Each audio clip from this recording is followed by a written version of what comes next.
आज जिस तरीके से रिकवरी हुई, लगा कि हाँ अब शायद यहाँ पे रिकवरी टिकेगी, लेकिन कुछ संकेत मिल गए थे ना 10 साढ़े 10 के आसपास, जब वहाँ पे रिकवरी थोड़ी फेल हो रही थी।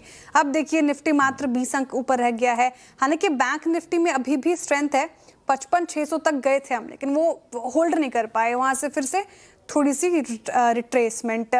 लेकिन निफ्टी बैंक निफ्टी पर अब तक के प्राइस मूव्स किस ओर इशारा कर रहे हैं, कौन से लेवल से इंपॉर्टेंट, कैसे अप्रोच करें अब इस क्लोजिंग को, और साथ ही ब्रेथ भी आज खराब हुई है, तो ये क्या इंडिकेट कर रहा है? देखिए श्रेया, मिड कैप स्मॉल के साथ तो वही सरोकार है। कल जो एमपी के आंकड़े थे, मेरे ख्याल से थोड़ा सा नॉर्मलाइज होने में ना मिड कैप स्मॉल कैप को सेंटीमेंट वाइज टाइम लगेगा, है ना। एक बात तो आप मान के चलिए। रही बात कल की तुलना में, कल का हमारा निफ्टी का इंट्राडे हाई था करीब 23,425। हम रिट्रेस हुए 23,200 तक, क्लोज हमारा वहाँ पे आया। फिर एक ग्लोबल सेटबैक, यूएस का स्ट्राइक, ईरान की अगर आप देखें, फिर एक स्ट्राइक, क्रूड में सुबह शार्पनेस। लेकिन हमने बात सुबह श्रेया यही कही थी, अगर आप निफ्टी को देखें तो इसके पास डिफेंड करने के लिए बहुत बड़ा लेवल है, और वो है 23067। आज का निफ्टी का इंट्राडे लो है 23070, 7072। मैंने यही कहा था कि जब तक कि ये 22966 वालेट नहीं होगा, शॉर्ट का प्रश्न नहीं उठता लोअर ट्रेजेक्टरीज पे। Any zone closer to base 1 और 23,100 वो एक बाय जोन होगा। आप कंफर्टेबल नहीं है मत करिए, कोई दिक्कत की बात नहीं है, but technically it's a buy zone. और जब भी वो ट्रेड आपके ग्रिप में हो, बिना किसी सेकंड थॉट, इस बात के मद्देनजर कि जिस तरीके से बेस पर बाय करना एक लॉजिक है, रेजिस्टेंस बंद पे निकलना भी एक लॉजिक है। ये क्या है, मैं 3 दिन का इनफैक्ट 4 दिन हो गए डिफाइन करते करते। ये पॉलिसी डे के सेकेंड हाफ का बेस था। क्या लेवल था? इन एनी केस मैंने 12 बजे भी यही बोला, 12 बजे, हालांकि 23,400 का कॉल राइटर एग्जिट कर रहा था, मैंने 12 बजे भी बोला था कि नहीं, आपको यहाँ पर अगर आपने एक रिवर्सल ट्रेड लिया है, बट उस वक्त निफ्टी था करीब 23,280 या फिर 77 के आसपास, 23,251, 347, इस क्लस्टर में आपको अपने ट्रेड से बाहर निकलना है किसी भी सर्कमस्टेंसेस में। और आप देखिए श्रेया, आज का इंट्राडे हाई क्या है, लगभग 327। आप इस ट्रैजेक्टरी में जाके कोलैप्स होंगे ही होंगे। अभी ऑप्शन राइटर्स ने 23,300 के और 23,000 के आपको ग्रैब कर रखा है।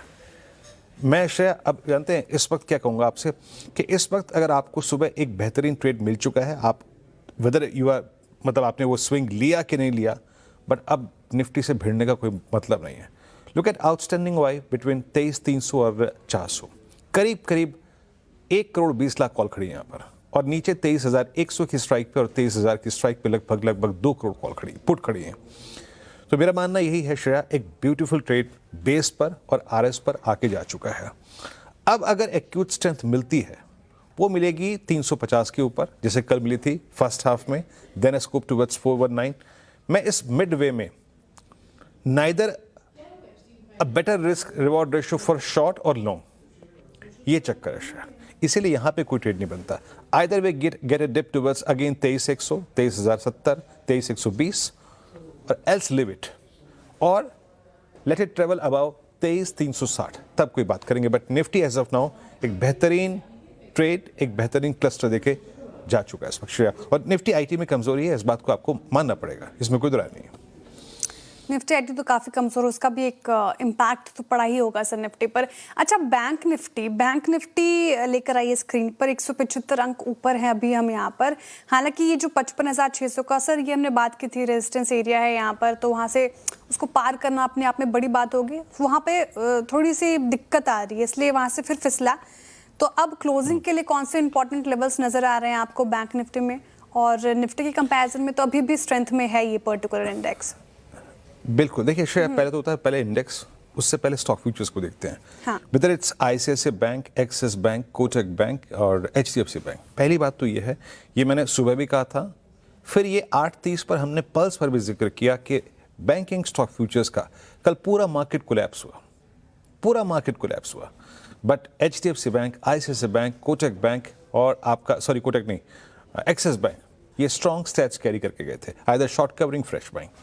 तो इस चीज़ को हमें तवज्जो देनी पड़ेगी कि इस सेक्टर के, इस स्पेस के सारे स्टॉक्स, क्रिटिकल स्टॉक्स अच्छा कर रहे हैं।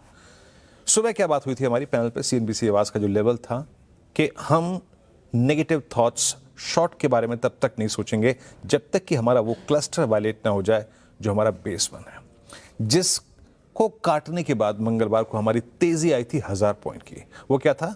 वो 54,400 का क्लस्टर, 445, 640। इसके ऊपर के किसी भी डिप को आप बाय करेंगे, और जब आप डिप को बाय करेंगे तो ये बात मान के चलिएगा कि आपका ट्रेड जोन होगा बिटवीन RS1 एंड बेस 1। ये 12 बजे भी डिस्कशन हुआ था मेरा भी, और उस वक्त जो पैनल पे मौजूद गेस्ट थे, कि 55,600 इज अ क्रिटिकल रेजिस्टेंस। कल का हाई था 55,609।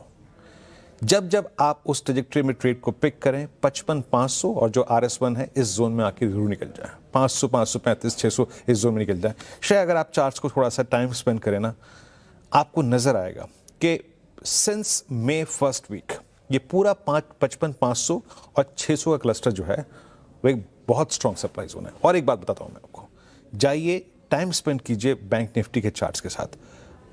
आप किसी भी, अगर आप देखिए इवेंट में, अगर आपको कोई ट्रिगर मिलता है तो आप शॉर्ट टर्म एवरेजेस को रीगेन करते हैं। आपने 10 को रीगेन कर लिया, आपने 20 को रीगेन कर लिया, आपने 50 को रीगेन कर लिया, बट टू क्रॉस 100 डेमा आता है 55,800 पे, टू क्रॉस 200 डेमा जो आता है करीब 56,100 पे, ये 300 पॉइंट, 55,800 से 56,100, ये 300 पॉइंट पार करने के लिए आपको एक्सट्रीम फोर्स की जरूरत है। उसके लिए आपको एक क्लासिकल कॉम्बिनेशन चाहिए, PSU एंड प्राइवेट बैंक का बोथ। तो आप प्लीज लेवल्स की रिस्पेक्ट कीजिए, एवरेजेस की रिस्पेक्ट कीजिए, लॉन्गर टर्म एवरेजेस की रिस्पेक्ट कीजिए। जब भी आप थोड़ा रिस्क लें, आप 10-20 डेमा के ऊपर ट्रेड पिक करें। प्लीज प्लीज प्लीज 100 डेमा से पहले आकर उसे छोड़ दें। मैं एज ऑफ नाउ श्रेया, एक बेहतरीन सेशन होने के बाद, एक एक्सपायरी डे होने के बाद, एक्सपायरी में आपको एक अच्छा ट्रेड मिलने के बाद, अभी खामखा इंडेक्स से भरना नहीं चाहूंगा। कल हमने क्या व्यू लिया था? सुबह आएंगे, एक व्यू लेंगे, ट्रेड मिला। अब कल सुबह आएंगे, कोई व्यू लेंगे, फिर ट्रेड करेंगे।